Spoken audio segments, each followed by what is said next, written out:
3. Con la conducción de Alfredo Lepera. 1, 2, 3, 4. 1, 2, 3, 4. La Puerta del Tiempo. Chingui, chingui, chingui, chingui, chingui, chingui, chingui. Empezó La Puerta del Tiempo. Sábados, 22 horas. Con todo el ritmo del mundo. 1, 2, 3. 1, 2, 3, 4. 1, 2, 3. Expreso Singer. Fue un accidente lo que pasó, pero este club lo voy a defender hasta las últimas consecuencias. Expreso Singer. Sigamos creando situaciones de gol, tratemos de jugar bien como lo hemos hecho hoy y terminaremos dando vuelta a la situación actual. Jueves. El técnico no tiene nada que ver. 12 horas. Acá la gente es muy exitista lo que está sucediendo acá. Expreso Singer. La jugada diferente, la que te hace ganar partidos. Jueves, a partir de las 12 horas. Sentile el pulso a la ciudad. Radio Palermo. Radio Palermo. 94.7. Producciones independientes. El siguiente programa es auspiciado por la Fundación Kirschbaum de la República del Perú.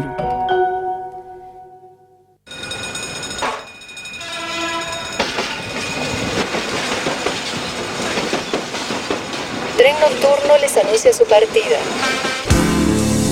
¿A dónde? Ya veremos. Lo que es una incógnita es qué caminos tomaremos para llegar a destino. Ya salimos.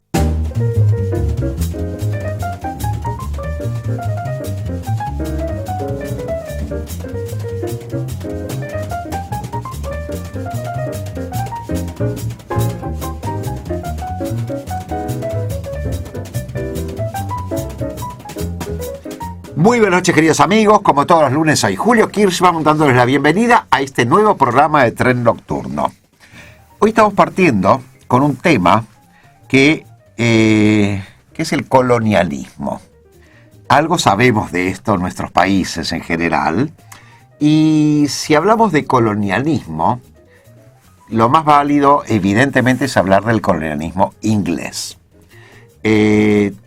Teniendo en cuenta principalmente que a principios del siglo XX, el imperio inglés englobaba 1/4 de la población mundial y 1/5 del territorio mundial a su vez. Vamos a hablar de todo esto y vamos a desembocar al fin del programa con la vuelta al estado natural de este imperialismo inglés, donde hace poquitos meses, han decidido salir de la Unión Europea. Vamos a hablar del Brexit y, bueno, obviamente arrancaremos con el tema del colonialismo con nuestro invitado de hoy, que es Ignacio Najimovic. Ignacio, muy bienvenido a este nuevo viaje. Gracias, Julio. Buenas noches. ¿Qué tal?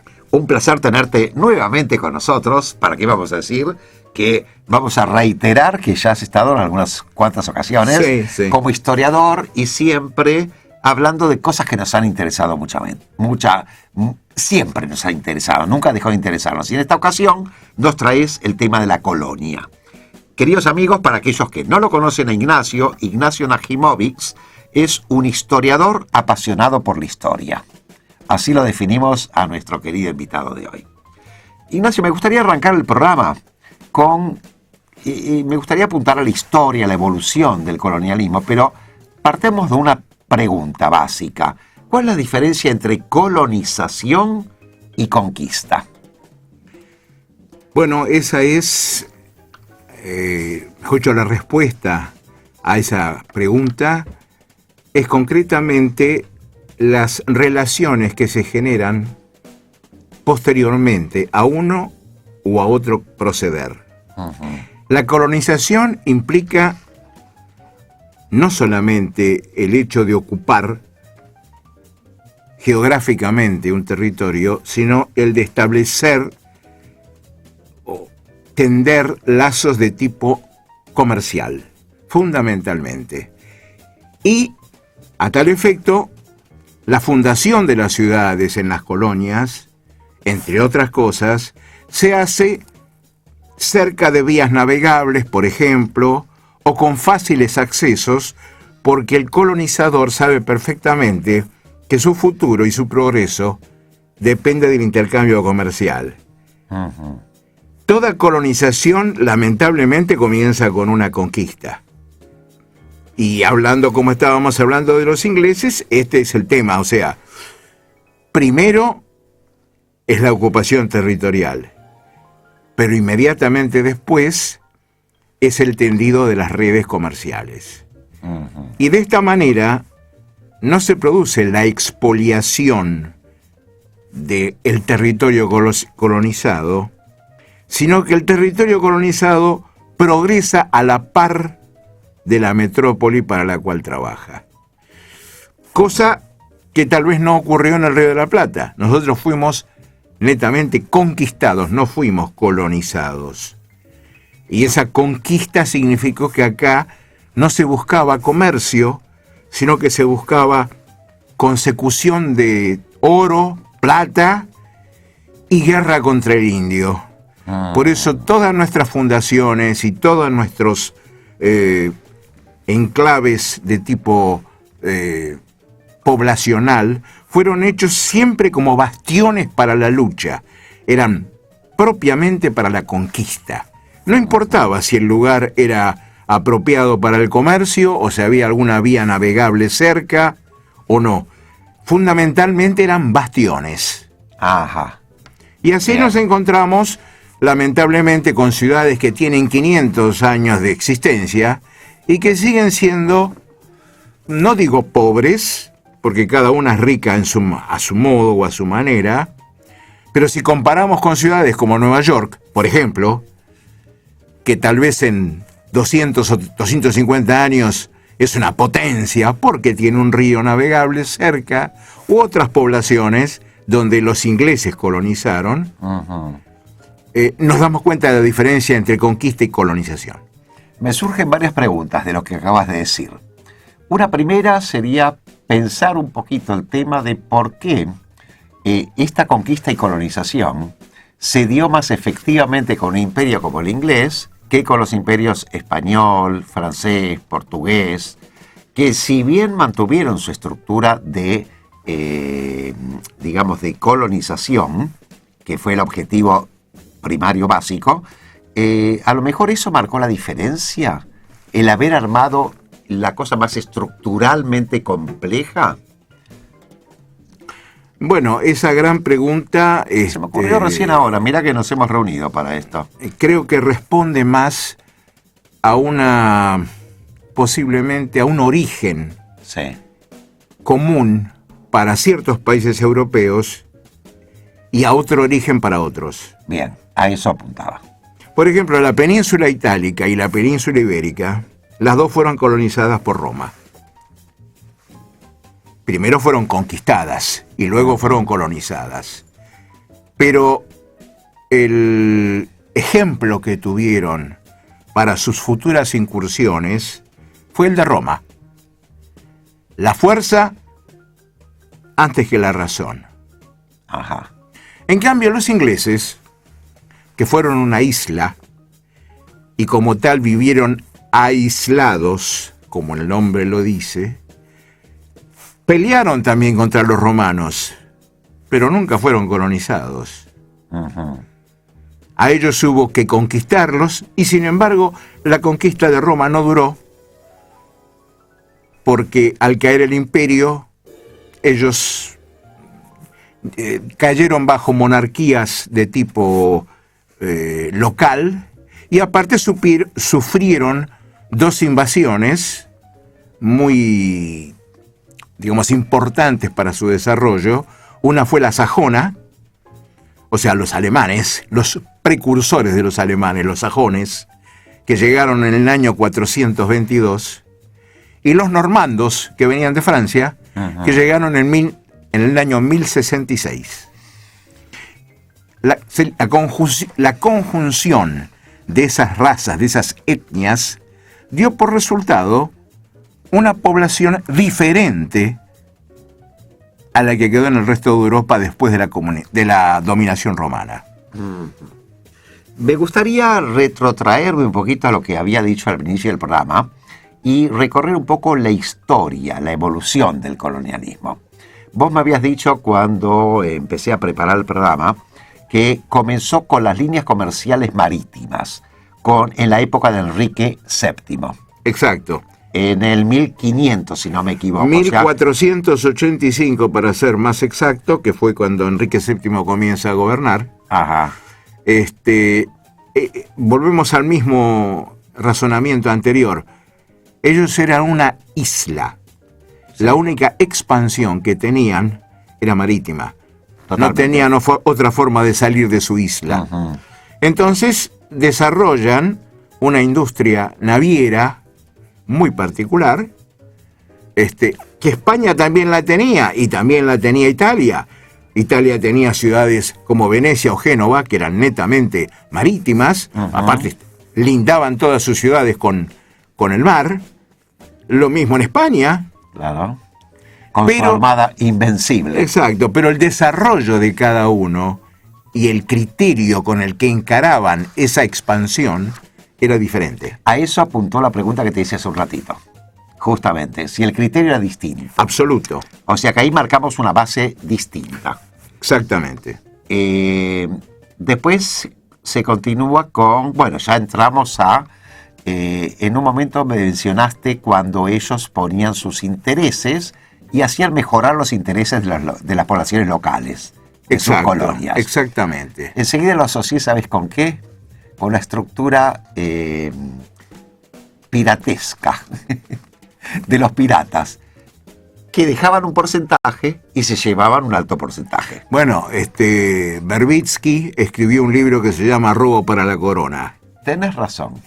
Ese título, él lo tomó de una situación que existía de hecho, pero digamos de hecho y de derecho, existía entre los ingleses. Uh-huh. Los ingleses fueron los primeros que por autorización de su propio rey, que en este caso fue por parte de la reina Isabel. La reina Isabel, exacto. Bien. La hija de Enrique VIII, ajá, que fue la que verdaderamente expandió las fronteras del imperio. Ella otorgaba lo que se llamaba la patente de corso. ¡Qué bárbaro! Directamente la persona, o sea, el aventurero, porque otra palabra no merecía tal vez, como sí, ya habíamos mencionado. Pero era un permiso para la piratería. Piratería. Directamente. Pero con una condición. Sí. Había una parte que era para la corona. Era un robo para la corona. Una parte del botín era para el pirata y otra para la corona. Pero esto tenía que ser un pacto que se hacía mediante esa patente. Ajá. Y así encontramos a John Hawkins, a Francis Drake, a Walter Raleigh, todos personajes que después los vimos en libros de literatura inglesa o qué sé yo. Walter Scott y otros tienen, Jack London ha escrito sobre eso también, sobre la vida de estos piratas que parecía toda una vida de aventura o qué sé yo, pero en el fondo eran simplemente ladrones. No tenían otra calificación. Eran nietos de piratas, definitivamente. Nietos de piratas. Los famosos y grandes lores. Exactamente. De algún modo. Exactamente. Querido invitado del día de hoy, vamos a hacer un corte muy breve. Me gustaría recordar a todos aquellos que quieren llamar aquí al 4899-1623 o enviarnos correo a trenradio@gmail.com. Ya tengo algunos correos. Que nos digan sus inquietudes, que nos hagan sus preguntas y todo será respondido por nuestro invitado. Para estos días les ofrezco varias obras de teatro, no son muchas, pero tenemos El patio de atrás el domingo a las 20 horas, Cuatro hermanos y una disputa generacional. El sábado a las 16:30 les ofrezco Música Maestro, son títeres y teatro negro con efectos especiales. Después les ofrezco Pony, una obra el día jueves a las 21, que es una comedia negra inteligente sobre la farsa de la familia. El sábado a las 21 tengo La Granada, en el Teatro Fray Mocho, es la relación entre la sociedad civil y la militar. Otra Changa es una obra que tengo el sábado a las 21, que habla de dos solitarios y una frágil amistad. Por último tengo dos obras más. El pescado sin vender, el viernes a las 20:30, sobre las asignaturas pendientes. Y Orquesta de Señoritas, la última obra que tengo para el día de hoy, el lunes y el martes a las 21 horas. un establecimiento para aliviar enfermedades de estreñimiento. Interesante. Es un melodrama que hace reír, llorar y pensar. Queridos amigos, todos aquellos que les interesen estas obras de teatro, nuestro correo, ya se los he dicho, trenradio@gmail.com, pero para confirmar las obras, 4899-1623. Y vamos a escuchar algo, recién acabamos de hablar de la reina Isabel. Y vamos a escuchar un tema musical que es precisamente God Save the Queen. Vamos a él y enseguida volvemos aquí a Tren Nocturno.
Roticería Pinamar. Gran variedad de platos fríos y calientes. Roticería Pinamar. Salguero 2036. Delivery al 4821-3866. A metros de Santa Fe. Muy recomendables opciones. Para las fiestas, reservar con anticipación.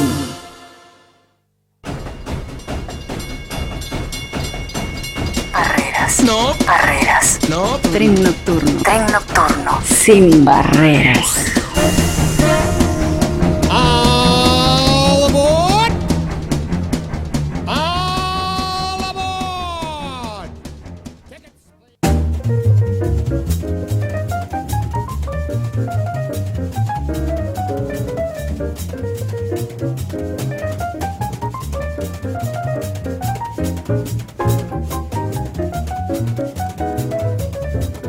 Gracias, Tomás. Seguimos aquí en Tren Nocturno en el 4899-1623 y en el correo trenradio@gmail.com, a donde nos llegó un correo de Raúl de Chicago que nos comentaba el tema de las peleas entre los corsarios y la corona cuando peleaban por el porcentaje mayor. Exacto. Ellos querían disminuir un poco el porcentaje de la corona y mejorar el de ellos también, obviamente. Bueno, eso parece que era moneda corriente. Tiene que ver con el ser humano, no con los ingleses. No hace falta ser una isla para esto. No, para nada. Bueno, sigamos, estábamos entonces con la llegada y la pregunta que podría ser, si el asentamiento de las colonias, de las famosas 13 colonias en Estados Unidos, en Norteamérica, fue la base para el crecimiento imperial en realidad. Claro, Inglaterra tenía dos grandes enemigos, si se puede llamar así, para llevar adelante su plan de colonización. Uno era España. En 1588, España queda definitivamente descartada, después que la Armada Invencible, queda destruida en Lepanto. Cierto. Y en 1704 se firma un tratado, en 1713 se firma un tratado por el cual directamente España hace la paz y entrega Gibraltar directamente como compensación a Inglaterra. O sea, el peñón, el famoso peñón que todavía sigue siendo inglés, y que en este momento hay una gran discusión porque el peñón no se quiere separar de Europa, pasó a las manos de los ingleses en ese momento. Luego comienza una guerra nueva que se llama la Guerra de los 7 Años, que es entre Francia e Inglaterra. Francia tenía el territorio de Luisiana en Estados Unidos, que llevaba ese nombre porque era, honrando al rey Luis. Bueno, se apodera de la Luisiana y se apodera de la Florida, que era también una colonia o conquista española. O sea, las 13 colonias inglesas en Estados Unidos, más la Luisiana y la Florida, empiezan, a hacer asentamientos netamente comerciales, desde donde se despachan mercaderías para todo el mundo, especialmente para Inglaterra, especialmente. O sea, ellos tienen como conducta dejar vivir a los nativos y hacerlos progresar. Porque ellos saben que de esa manera, si ellos progresan, si los nativos progresan, ellos van a estar mejor. Esto es lo que ocurre actualmente con las Malvinas. Entonces, ¿por qué después vino la pelea, la guerra de la secesión, el conflicto con el té? Claro, esto fue porque hay movimientos independentistas, porque fundamentalmente en base a la ambición, el tema de cobrar impuestos, que era una de las fuentes de recaudación fundamental que tenía Inglaterra, cobrar impuestos en las colonias, en un momento llegó a ser tan agobiante, especialmente en la ciudad de Boston, que dio lugar a una insurrección. Este es el nacimiento de la insurrección y la guerra de Inglaterra con Norteamérica, que deviene con la independencia de los yanquis en 1776 y con George Washington como primer presidente. Y ahí comienzan, los hijos de Inglaterra, con toda la enseñanza que tenían de sus padres, a hacer más o menos algo parecido con el mundo. O sea, lo que Estados Unidos lo heredó. La forma de ser, su conducta, su posición ante los demás países. Aunque en este momento se lo puede calificar, como Donald Trump diría, en un crisol de razas, con muchos latinos, negros especialmente, muchos que han venido con la época de la esclavitud, pero fundamentalmente la población inglesa, los que eran descendientes de ingleses, imprimieron al país esa impronta, esa calificación de colonialista, que con el tiempo se cambió por imperialista. Se le cambió la palabra, en vez de llamarse colonialista se le llama, pero es exactamente lo mismo. Crear un imperio basado en una ocupación territorial primero y luego económica. Después viene el intento... antes de dejar Estados Unidos, Norteamérica, la Florida era española. Sí. Los franceses también habían enviado muchas expediciones, Sí. que obviamente Canadá, Sí. tenemos la parte francesa. Exacto. Y después viene el intento de colonización del Río de la Plata. Vienen para el sur. Exacto. Así que acá los recibimos con bombos, platillos y aceite. Otra de las características era justamente lo que te estaba diciendo al principio. Ellos aprovecharon el momento. El momento era la invasión napoleónica en España. Cierto. Fernando VII preso, José Bonaparte, Pepe Botella, como le llamaban, en el gobierno de España. Entonces, los ingleses pensaron que este era el mejor momento para invadir las colonias del Río de la Plata. ¿Por qué? Porque ellos los podían tentar a los nativos. Bueno, evidentemente, la colonia seguía, el Río de la Plata todavía seguía fiel al monarca Fernando VII y se defendió. Los ingleses en esta oportunidad no pusieron demasiado a violencia. Si ellos hubieran querido, hubieran podido conquistar. Las dos invasiones en realidad no estaban dirigidas exactamente a la ciudad o a la zona de Buenos Aires y alrededores o al virreinato del Río de la Plata, sino más vale a Montevideo. Desde allí partieron inclusive la expedición de Bereford, partió de Montevideo para llegar hasta Buenos Aires. Cuando vieron que había un poco o bastante, digamos, empecinamiento en no permitirles entrar, se retiraron. Pero armaron una serie de cositas. Claro, ellos sabían sí, que era un terreno propicio el día de mañana para establecer lazos comerciales. Tal vez no conquista territorial, pero sí lazos comerciales. Después de un pequeño impasse, que fue el gobierno de Rosas, a partir de 1853 comienza la época de la, no sé, llamarle britanización de la Argentina. Hasta el general Perón, todo fue inglés. Quiere decir, ellos aprovecharon esos momentos para poder implantar en la Argentina las reformas y las mejoras que ellos estaban teniendo en sus países. Y la Argentina las tomaba, porque eran muy importantes los ferrocarriles, la industria frigorífica. Había muchas cosas que a la Argentina le beneficiaban. Por supuesto, siempre con la connivencia de las autoridades. Ellos se llevaban siempre la parte del león. Los ingleses, no cabe la menor duda, el negocio era siempre para ellos. Aparte del tema de la colonización en el río, el intento de colonización del Río de la Plata, tenemos que hablar también de lo que los ingleses hicieron en Oceanía, con Australia y con Nueva Zelanda. Justo estaba pensando en eso. Ahí las características son un poco distintas. Sí, porque, digamos, al principio ellos se encontraron con una población medianamente hostil, como en todas partes. Quiere decir que en un principio tuvieron que usar la fuerza. Pero los maoríes, digamos que eran la población indígena de estos países, los rugbyers. Sí, los rugbyers. Se dieron cuenta de las ventajas también que los ingleses podían aportarles.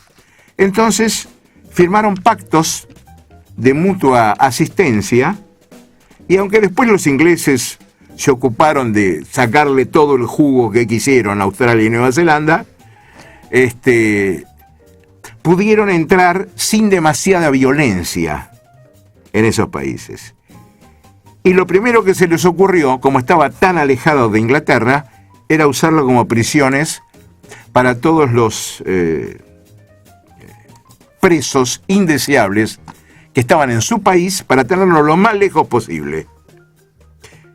Y te quería comentar que casualmente ayer he visto una película muy... la vimos a través de este sistema de Netflix. Una película que en el año 1952, Inglaterra mandó a Australia 130.000 chicos huérfanos. Upa. Y este estudio que lo reavivó una señora que se llama Humphries de apellido y que es en base a quién se hizo la película esta, demuestra que esta conducta de llevar lejos los problemas, aún en el siglo XX, en 1950, seguía existiendo para los ingleses. Los huérfanos que ellos tenían en su país los llevaron a Australia. Mira vos. Se repitió la historia entonces. Se repitió. Primero prostitutas y ladrones y después huérfanos. Después de esto sigue el tema de China. Me gustaría antes de dejar esto, decime, marcar la diferencia entre, digamos, la cosa de actitud de los nativos de estas dos islas, Australia y Nueva Zelanda, en relación a la actitud de nuestros tránsfugas que tuvimos acá. Ellos han decidido, me gustaría recalcarlo esto, ellos han decidido tener un Estado, a pesar de que venían expulsados desde su origen, desde su lugar de origen, que era la Gran Bretaña. De ahí los trajeron acá y ahí un día pensaron, queremos un país para nosotros. Hicieron todo lo necesario para que hoy día sean Australia y Nueva Zelanda. Bueno, el punto es la diferencia con esto lo hablamos al principio. Volvemos a tocarlo porque me interesa mucho. Ellos eran ladrones, asesinos, pero eran ingleses. Exacto. Y tenían una raíz común, tenían una formación común, un Estado que durante 2000 años estuvo aislado y donde se formó una nacionalidad. Nosotros llevamos 200 años nada más acá. Uh-huh. Ellos tuvieron 2000 años para forjar su nacionalidad. Entonces, realmente, las generaciones sucesivas, los descendientes de los descendientes, fueron entendiendo cuál era la posibilidad, cuál era el mensaje, y posiblemente, aunque me duela mucho decirlo, lo que genéticamente llevaban. Uh-huh. El hecho de ser ingleses los llevó a progresar del modo que son, y que Inglaterra les haya permitido llegar a donde llegaron, solamente mediante el comercio. Te quise traer a este tema para cerrar este bloque con este comentario tuyo. Vamos a ir a un corte muy breve y volvemos enseguida aquí a Tren Nocturno, al 4899-1623, donde hay teléfonos, llamadas, sí, como María Masi, que habló recién hace un ratito por hora de teatro, y nuestro correo trenradio@gmail.com. Vamos a un corte y ya volvemos.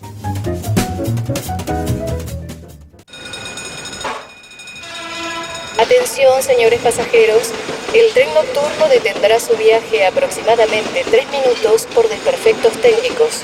Disculpen las molestias ocasionadas. Radio Palermo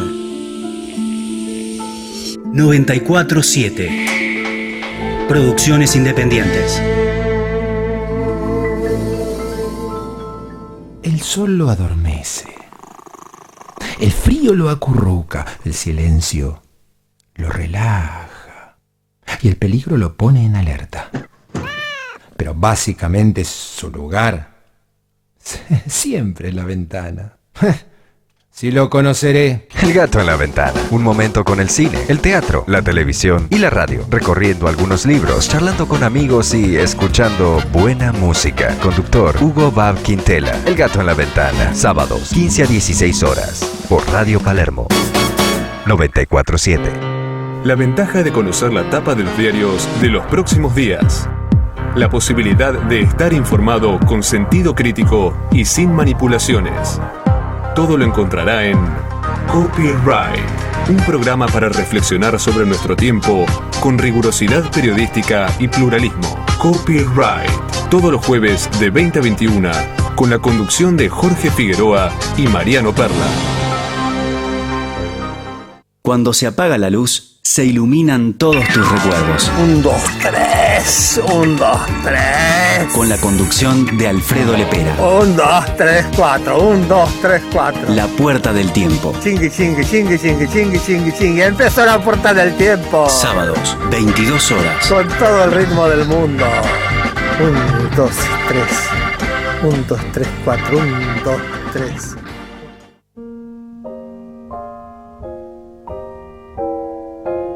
Un mundo de ideas. Las ideas y la realidad. Nuestra calidad de vida. Un mundo de ideas. La vida examinada. Un mundo de ideas. La conexión con nuestro interior. Un mundo de ideas. La conexión con el afuera. Un mundo de ideas. Conducido por Felipe Sandler. Jueves, 23 horas. Radio Palermo. 94.7. Desde Buenos Aires y hacia todo el mundo, RPLM 94.7. RPLM Radio Palermo. Producciones independientes. Pinamar Café, pizzería y restaurante. Salguero 2069. Delivery al 4823-3003.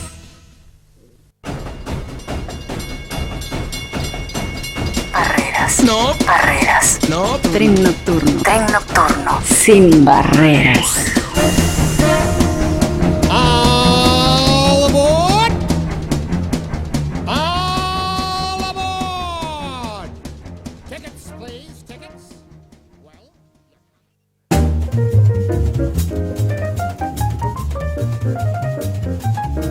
Gracias, Tomás. Seguimos en Tren Nocturno, 4899-1623, trenradio@gmail.com. A este correo nos envió Luis de Palermo la siguiente pregunta. ¿El mundo tiende a formar una gran unión con acuerdos de gobierno o en cambio se está disolviendo? Muy interesante el tema de este programa. A la pregunta la va a responder nuestro invitado de hoy, Ignacio Najimovic. Bueno, esto realmente es una apreciación personal, la que voy a hacer. Sin ninguna duda. Porque evidentemente me la veo venir. Los resultados no son tan claros como para que uno pueda definir posiciones. Después de la Segunda Guerra Mundial, la formación de las Naciones Unidas tuvo una cierta intención de empezar a unir y a controlar a las naciones para que no se descontrolen. Justamente se formó un Consejo de Seguridad, que es lo que trata de estar siempre por encima, controlando y vigilando los movimientos de las naciones. No pudo evitar las guerras, no las pudo evitar. Todas las guerras que sobrevinieron después de la Segunda Guerra no las pudo evitar. Pero Europa en particular, a partir del año, después de la caída del muro de Berlín, después del 89, tendió a formar realmente una unión. Esa unión se concretó en el año 93, la Unión Europea, que tuvo su ratificación final en el 2009, donde, se borraron fronteras, se borraron diferencias de moneda, aunque algunos se reservaron el derecho de seguir usando su moneda, como por ejemplo Inglaterra, justamente, donde el euro no circula. Noruega, un país que no entró en la Unión Europea directamente, no quiso entrar, se mantuvo a un costado, está potencialmente, invitado a entrar, pero no entró. Islandia tampoco entró. O sea, hay países que se han reservado, hay otros que han pedido, por ejemplo Turquía, que quiere entrar a toda costa. Pero ¿cuál es el problema?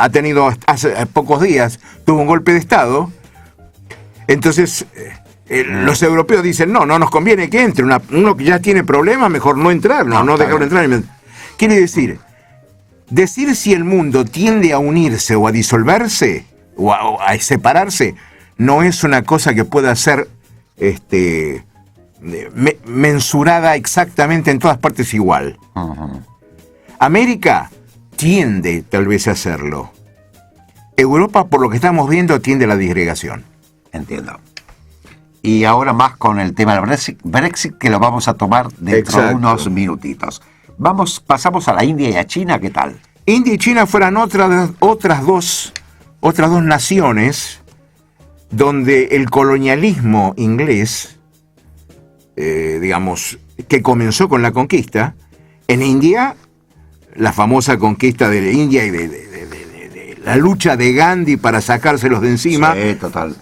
que al final lo consiguió, y China con la famosa guerra del opio, pero que los ingleses se quedaron con Hong Kong, que la devolvieron hace muy poquitos años, pero durante 150 años la tuvieron ellos. En todo momento y de todas esas colonias, los ingleses lo que tenían eran beneficios económicos, nada más. Otra cosa no les interesaba.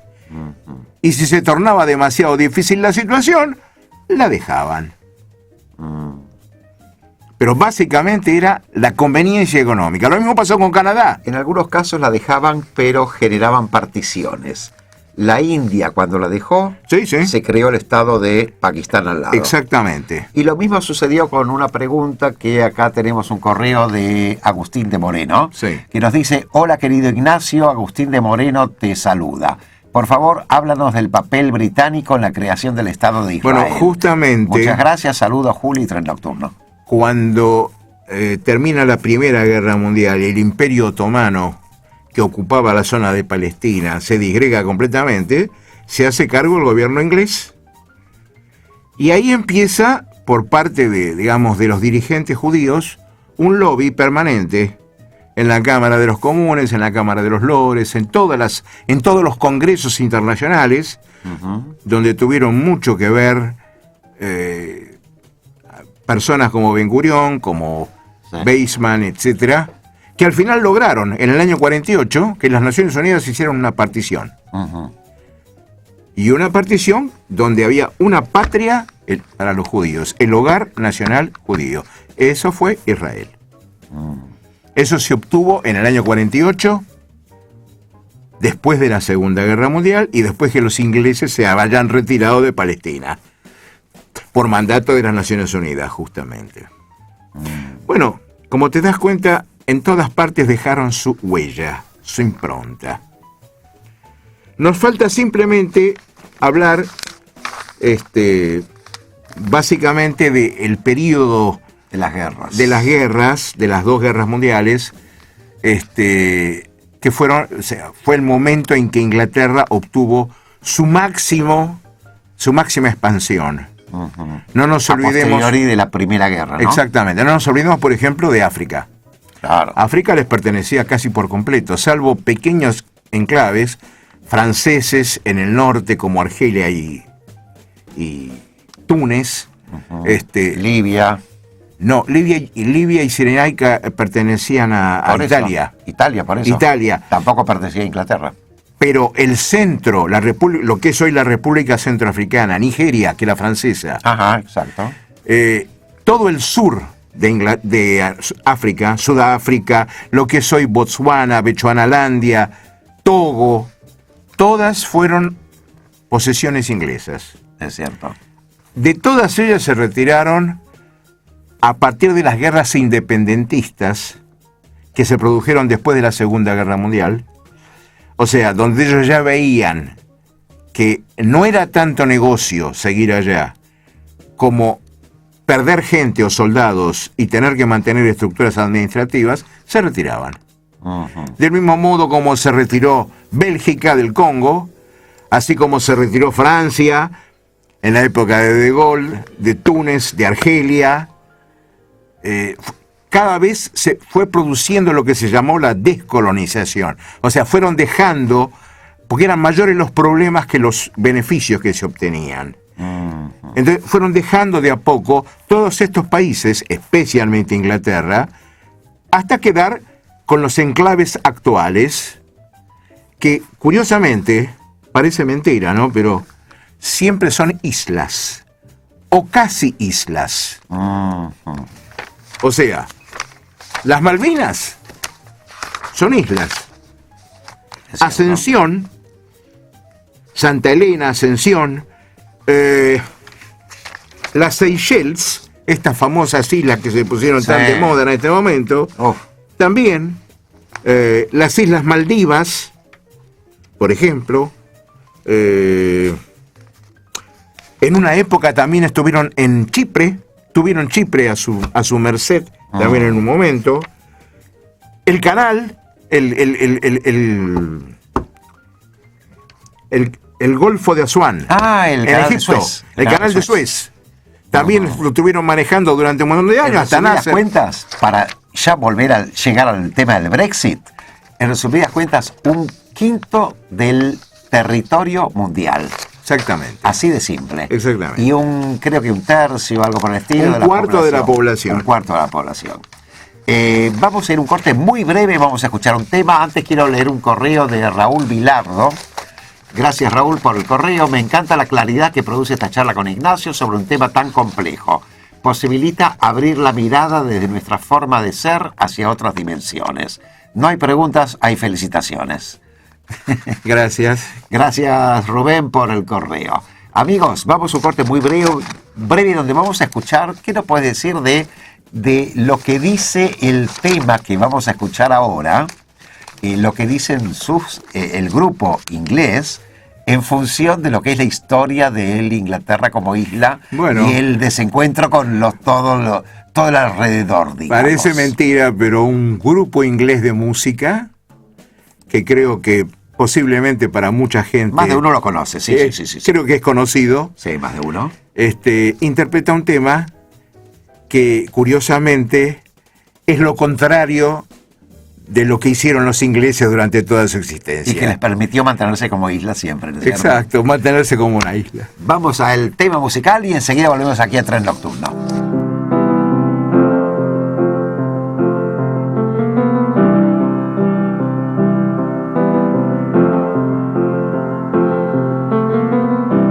Imagine there's no heaven. It's easy if you try. No hell below us. Above us only sky. Imagine all the people living for today. Imagine there's no countries. It isn't hard to do. Nothing to kill or die for. Gracias, seguimos aquí en Tren Nocturno con este tema que nos dice imaginemos. Un mundo sin fronteras, una población unida, sin religiones, nada que divida al ser humano. Bueno, todas buenas intenciones. Tenemos un correo de Mirta Liniers. ¿Por qué al cercano oriente se le dice Medio Oriente? ¿Hay hoy alguna región del mundo llamada Cercano Oriente? Gracias por los interesantes datos, Mirta Liniers. Le contestamos a Mirta y vamos al Brexit. El Cercano Oriente es la zona de lo que se llamaba el Asia Menor, la zona de las costas que están enfrentadas a Grecia, donde está la ciudad de Éfeso, por ejemplo. Eso es el Asia, digamos el Oriente más cercano. El Medio Oriente es el Oriente de Palestina. Y el Lejano Oriente es pasando. Vamos al Brexit, que es el tema de actualidad, digamos. Perfecto. Brexit significa British Exit. Britain Exit. British, perdón. Britain Exit. Porque salida británica. El movimiento contrario se llama Remain. Claro. Que es British Remain. Claro. O sea, los ingleses fundamentalmente, ante las condiciones que actualmente tomó el mundo, los caminos que ha tomado con respecto al terrorismo, quiero hacer una pequeña mención nada más. Hubo un famoso filósofo norteamericano-japonés que se llamaba Francis Fukuyama. Este señor decía, en un libro que se llamó El fin de la historia, que la historia se terminó, porque la historia fue siempre el enfrentamiento de dos potencias, de dos personas, o de dos países, o de dos imperios que se peleaban. Roma contra Grecia o contra los bárbaros. En una palabra, siempre había dos en pugna. Rusia contra Estados Unidos, hasta que un día quedó Estados Unidos solo.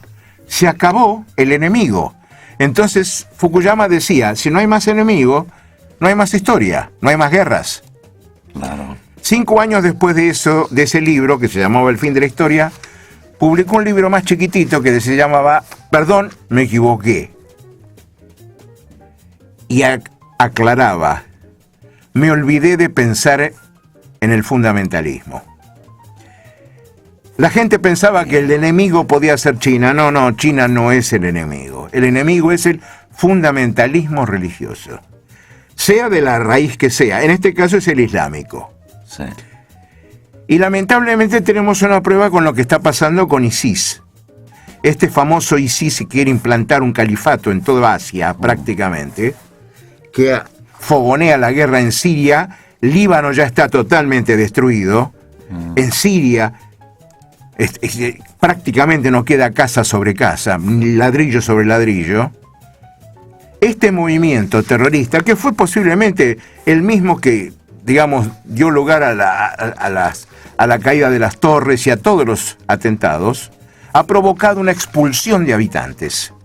Todos aquellos que no participan, porque no son militantes, ni militares, ni nada por el estilo, se escapan.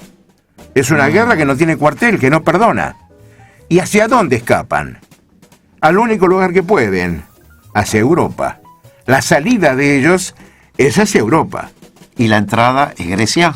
La entrada fue Grecia. Tal vez sigue siéndolo. Grecia, por sus características, pasó por un momento económico muy difícil, extorsionó en parte a la Unión Europea y le dijo, si ustedes no nos bancan a nosotros económicamente, yo abro la puerta y dejo que entre toda esta gente. Lamentablemente, bueno, recibieron unos cuantos créditos de parte del Banco de la Unión Europea, que está en Alemania, pero en definitiva el problema está que esta gente sigue llegando. Y lamentablemente, junto con ellos, vienen terroristas, disfrazados de refugiados. Claro. Lo que Inglaterra fundamentalmente desea con el Brexit no es una cuestión de un individualismo económico ni nada por el estilo. Ellos lo que tienen miedo es que entren los terroristas en Inglaterra. De hecho, ya tuvieron en Londres un atentado terrorista en el subte. Pero ellos, a partir de ese momento, como son una isla y siguen aislados, se blindaron todo alrededor. Es la única comunicación que tienen con Europa, fuera de lo que sea por vía aérea, que es el Eurotúnel. En este momento parece un búnker. No se puede entrar en el Eurotúnel. Está lleno de alambre de púas por todos lados, puestos militares. Si uno no presenta hasta el grupo sanguíneo, no puede entrar en Inglaterra. Sí. Pero se acaba de plantear un problema más. Mucha gente, como los ferries siguen funcionando entre Calais y Dover, en Inglaterra y Francia, muchos inmigrantes se montaban arriba de los camiones y pasaban por los ferries. El otro día apareció la noticia que Francia le permite a Inglaterra levantar un muro en el paso de Calais del lado francés y lo paga Inglaterra para que los camiones no puedan pasar libremente y no puedan subir a los ferries sin una inspección, pero tremenda. Por eso, la definición del Brexit es no queremos inmigrantes. Esta es la definición. Lamentablemente en el primer referéndum un 52% dijo que sí y un 48% dijo que no. Entonces, el primer ministro David Cameron renunció ante esta, porque, digamos, esto es un referéndum en Inglaterra, aunque es no vinculante por la constitución de ellos o por sus tradiciones, obliga al primer ministro a renunciar. Subió una mujer, y esta mujer está proponiendo o está hablando de que como el resultado del Brexit fue tan ajustado, porque fue un 48 contra un 52, volver a hacer otra vez para ratificar esta decisión. Y probablemente se ratifique. Es muy posible que sí. El voto mayoritario a favor es la juventud. De todas maneras son 2 años que tienen que transcurrir, porque así lo dice la Constitución de la Unión Europea, hasta que un Estado puede abandonarlo. Que es el tiempo en el cual se cortan muchas cosas. Por ejemplo, las relaciones de las aduanas libres. Por ejemplo, el libre tránsito. Hay muchas cosas que se tienen que cortar. Querido Ignacio, tenemos muy poquito, 2 minutos nomás. Estamos sobre el tiempo, 2 a 3 minutos. Pero me gustaría destinar estos 2-3 minutos, siguiendo con el Brexit, a hablar un poco de las características de Inglaterra, de Gran Bretaña. Estas características que han hecho que fuera tildada la isla toda la vida y hoy está tendiendo a hacerla de nuevo. Bueno, es fundamentalmente... Son muy nacionalistas, ¿no es cierto? Aparte de ser nacionalistas, ven que el problema del inmigrante, el inmigrante que puede venir mezclado con el terrorista, es una cosa verdadera. Es más, aún se ha comprobado que mucha gente consiguió pasaportes falsificados griegos, falsificados. Entonces con eso entraban libremente en Inglaterra, porque en la Unión Europea es libre tránsito, pueden ir a Alemania, pueden ir a cualquier parte.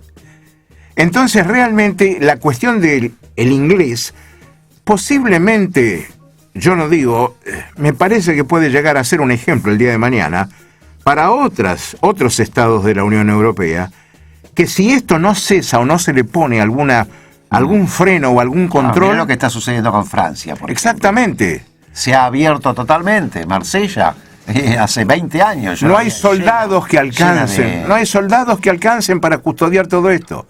Puede ser el futuro, lo que antes de la pregunta, la disgregación de la Unión Europea. Lo que va a ser ahí está. Esto va a ser una catástrofe, porque hay tantos lazos. Pero lamentablemente, si esto no cesa, va a ser la única solución. Qué tema, ¿eh? Así estamos, Julio. Cuando terminó la Segunda Guerra, salteamos un tema que me gustaría en un minutito hablar de él. Sí. Donde Alemania le robó un mercado a Inglaterra, que era el mercado, el siderúrgico, y en general el textil también incluso. Exactamente. Y ellos encontraron la vuelta a través de las exportaciones invisibles. Claro, esto estamos hablando de